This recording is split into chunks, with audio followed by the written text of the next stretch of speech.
Marista Conectado. Enem 2020. Olá, ouvintes do Marista Conectado. Meu nome é Wilder Papetti, sou coordenador pedagógico do ensino médio do Colégio Marista São José Barra, na cidade do Rio de Janeiro. Quero dizer que é muito bom estar aqui com vocês e participar desse programa de hoje.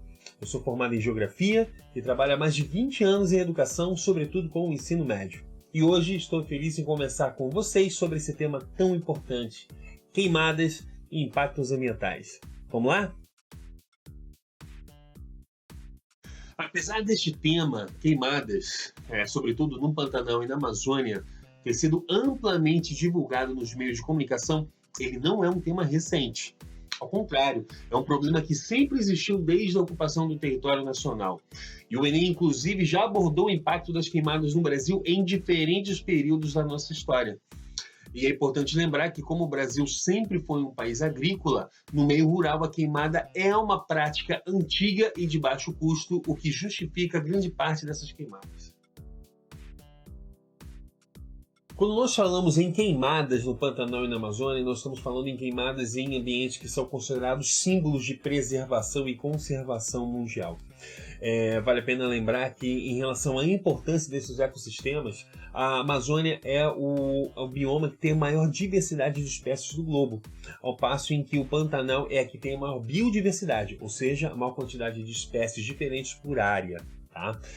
A grande quantidade de folhas que são depositadas no solo também favorece a reposição da matéria orgânica. É comum dizer, né, que o solo da Amazônia não é um solo fértil. O que traz a fertilidade à região da Amazônia é justamente a deposição dessa matéria orgânica. Sem contar que uma formação vegetacional é fundamental na umidificação de todo esse ecossistema, seja pela questão das águas subterrâneas, superficiais ou até mesmo da pluviosidade da região. E se a gente está falando de pluviosidade, a floresta favorece a estabilidade climática local, regional e até mesmo global, quando a gente fala nessas formações de grande porte, né? E em relação à economia, é possível desenvolver em algumas áreas a chamada economia verde, que é quando você acaba utilizando de maneira sustentável os recursos ambientais daquela determinada região, sem criar impactos ambientais tanto na economia quanto na população que precisa desses recursos naturais para sobreviver. Como causas das queimadas, nós temos as causas naturais e as causas antrópicas. As antrópicas são aquelas que são provenientes da ação do homem. Em relação às causas naturais, quando uma região passa por um grande período de estiagem ou de seca, pode ser que as folhas secas ali acabam tendo um incêndio aí espontâneo, né? Isso acontece muito nas regiões de clima tropical, como o Brasil. O Brasil é um país de clima tropical, significa dizer que os verões são úmidos, com muita chuva, e os invernos são secos, com estiagem. Se você tem, às vezes, 3, 4, 5 meses de seca, essas folhas realmente elas ficam muito secas na superfície e pode acontecer esse incêndio espontâneo. Não é à toa que esses ecossistemas que são considerados mais frágeis nessa questão acabam sendo elencados como áreas de preservação ambiental ou até mesmo áreas de proteção permanente. Tá? É o caso do Cerrado, é o caso de algumas áreas do Pantanal, é o caso de algumas áreas da Amazônia. As outras causas das queimadas são aquelas atribuídas ao homem, as causas antrópicas, né? Onde você tem os chamados incêndios controlados e os incêndios criminosos. Embora, na verdade, por mais controlado que seja, né, os ambientalistas acreditam que não existe um incêndio 100% controlado. Ele pode perder o controle quando a pessoa estiver atendo fogo, né, no caso da mata. Os incêndios controlados eles podem ocorrer por conta da pecuária extensiva, abertura de fazendas de gado, agricultura de ciclo curto, no caso de soja, milho e cana, né, a própria colheita da cana, né, é uma maneira mais barata é você tacar fogo na cana para poder fazer essa colheita. A mineração, no caso a ilegal, onde os mineradores ilegais para poder ter acesso a essas minas, eles acabam também ateando fogo na mata, e a agricultura de roça, que também é chamada de agricultura de subsistência, que é uma agricultura que já era praticada antes da chegada dos portugueses, a agricultura que os indígenas faziam, né? Consiste numa técnica chamada coivara, quando você taca fogo na mata e depois acaba limpando o solo para poder estar plantando ali. Tá? Os incêndios criminosos, eles vão desde vandalismo até disputas por terras e ação de madeireiras ilegais. Tá? Lembrando que a nossa lei prevê que os incêndios criminosos, os crimes contra o meio ambiente, você tem aí uma prisão prevista de 2 a 4 anos, mais o pagamento da multa, de acordo com a área aí que você estiver incendiando. E como evitar as queimadas? Bom, primeiramente, cada um de nós tem que assumir um papel de responsabilidade, tanto social quanto ambiental, nesse processo. Se o governo, a população em geral, as empresas privadas, se cada um de nós fizermos a nossa parte, a gente consegue, e sim, conservar e preservar o meio ambiente.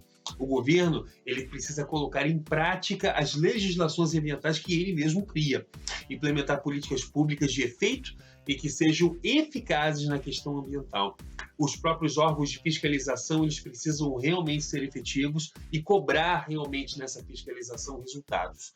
E é papel também do governo, de maneira ideológica, incentivar a preservação ambiental, tanto na sociedade civil, através de campanhas de educação, quanto no setor privado. O governo tem que ser exemplo nesse quesito. Em relação à população, ela precisa e deve cobrar ações e medidas de proteção ambiental tanto dos órgãos públicos quanto das empresas privadas. E a população também contribui e muito se mudar os seus hábitos de consumo, podendo optar, no caso, por marcas que tenham ações e práticas sustentáveis e também recorrendo a uma alimentação mais saudável. Tá? É importante lembrar também que a comunidade internacional pode ameaçar uma retaliação diplomática e econômica em nível mundial, atrapalhando em muito o comércio, as relações comerciais entre as nações. Como estudar esse tema para o Enem? Como pesquisar essas fontes, essas referências bibliográficas para o Enem? Bom, como você sabe, o Enem é uma prova governamental. Sendo uma prova governamental, existem sites do governo, sites científicos ali de pesquisa científica que podem ser utilizados como referência, tanto para as questões objetivas quanto para os textos de apoio da redação. Então eu sugiro você buscar lá na página do INPE, Instituto Nacional de Pesquisas Espaciais, que é um site do Ministério da Ciência, Tecnologia e Inovações. Olha lá no endereço aqui embaixo, ali você tem muita fonte de pesquisa. E outra sugestão minha é do próprio IBGE, Instituto Brasileiro de Geografia e Estatística. Tem esse endereço aqui embaixo. Muito importante também para você fazer essa análise, essas séries estatísticas e entendendo a evolução desses dados ao longo do tempo.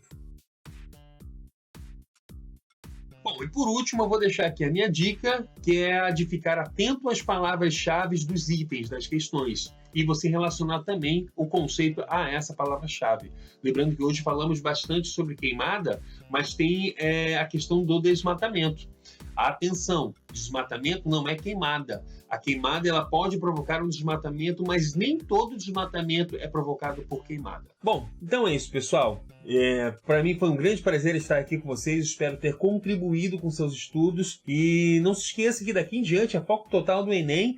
E continue se ligando aqui no Marista Conectado.